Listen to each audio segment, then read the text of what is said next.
This is the weekly sales meeting for July 17th, 2022. My name is Chris Fleming. I'm your host. You can reach me at chris@cdmediaconsulting.com or just go to our website at cdmediaconsulting.com. Our topic today is the failure triangle. It's something that I use in selling. I introduce the concept of failure into the general vernacular. It seems to work. When faced with uncertainty, we tend to think the worst. The imagery in our mind is the worst personification of negativity we can conjure. This rules our mindset as we focus only on the negative and never on the positive. It's part of the human condition from way back in the time of the cave dweller, and leaving the cave could almost mean certain death. Your brain is conditioned to protect you from harm. It acts as a self-preserving method to keep us alive first, rather than do what's best for us. It does not process that information till much later. It is as if it stops thinking. It only reacts to the negative stimuli with aggressive, threat-retardant actions. Thanks, human brain. You are wired backwards. Instead of thinking about what's good for us, you react first to what is bad. I read a recent survey of small business owners. 52% are thinking the worst about the current economic conditions. That is a group predisposed to follow the path laid out by our survivalist minds. They are reacting to the unwelcome news with negative outlooks, even when all the historical data points to the fact that there is only one path forward, which is to maintain market presence and top-of-mind awareness. I have lived and worked through 5 periods of economic unrest, and in every case, there are winners and losers. The winners followed the positive path of maintaining their market presence, and they did significantly better than their counterparts. Those who cling to the negative and decided to bury their collective heads in the sand, those engulfed by the doom and gloom, soon find themselves displaced by others. The winners have the forethought to grab attention in the market ripe with uncertainty. The group that looks at the current conditions and only sees problems usually find them, and they find them quick.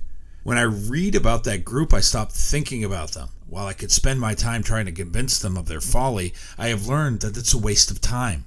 Internet guru and self-made success Gary Vee puts it this way: the biggest time waster in sales is trying to convince the unconvincible. Take that to heart.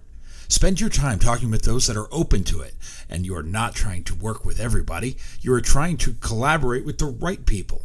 Rather than spend my time with those that are preaching doom and gloom, I like to look at the rest of the data set. I like to look at the ones who think the business climate is even or better.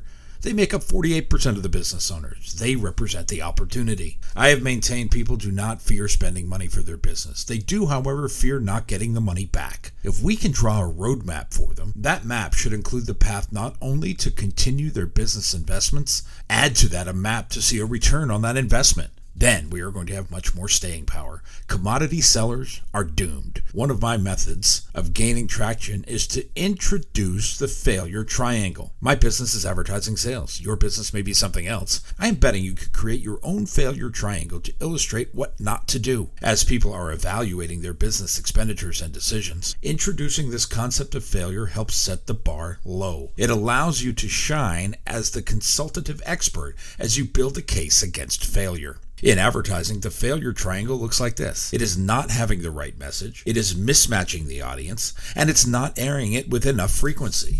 Once we get this idea on the table, we can begin to reconstruct failure and turn it into success. Part of the problem is much of the content of all advertising does not resonate with the audience. It is in our best interest to advise our customers what the right elements are to make a good message. They need to understand that it is an exercise in sales. Most fill their advertisements with mumbo-jumbo and gobbledygook. They heard or saw these phrases in some other advertising, and they thought they would be a good idea for theirs. They failed to stop and think about what the true meaning of these words and these phrases are. And here's what happens next. The message sounds a lot like Charlie Brown's teacher. Too many of these populate our daily routines. The second problem is mismatching the target. Many business people will buy what they like instead of what they need. They watch a particular show, or they listen to a particular radio station, or spend an inordinate amount of time on Facebook. That personal experience determines the path. Because the business owner does that, everyone must do it. And bad decisions are born and perpetuated. Their media advisor is also to blame for not pushing back hard enough on the wrong decisions to mismatch. We have a serious obligation to protect the product.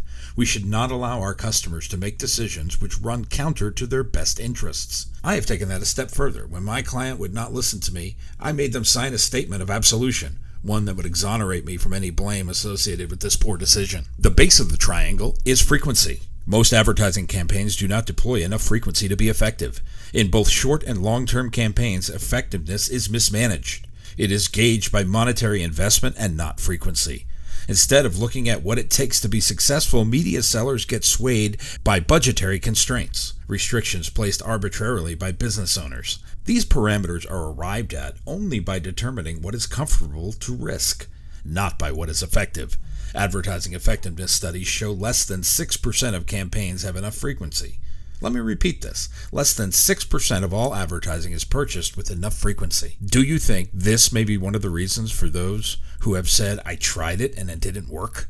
Introducing the failure triangle gives you the platform to defend your position. It puts the concept of inversion on the table. You introduce the worst that can happen, and then you provide all the evidence to help your clients not repeat the sins of others. In selling advertising, I have 3 failure zones. All 3 are preventable. We can keep people from having a terrible, non-resonating message. We can test the creative. We can make it reflective of what is happening and make sure it connects. We can put our customers in the right place where they can make an impact. And we can do that and do it with doctoral precision. We do not have to be emotionally attached to the choice. We can recommend the right amount of frequency to see success. With today's climate, take the opportunity to show your clients how to avoid the failure triangle. They will thank you in the end. Find more advice like this in my new book, Yes, I'm a Salesman. You can be too. You can order yours on Amazon.com. I also have a new book on leadership. It's called You Can't Lead from the Back of the Room. It's also available on Amazon. You can find these at cdmediaconsulting.com.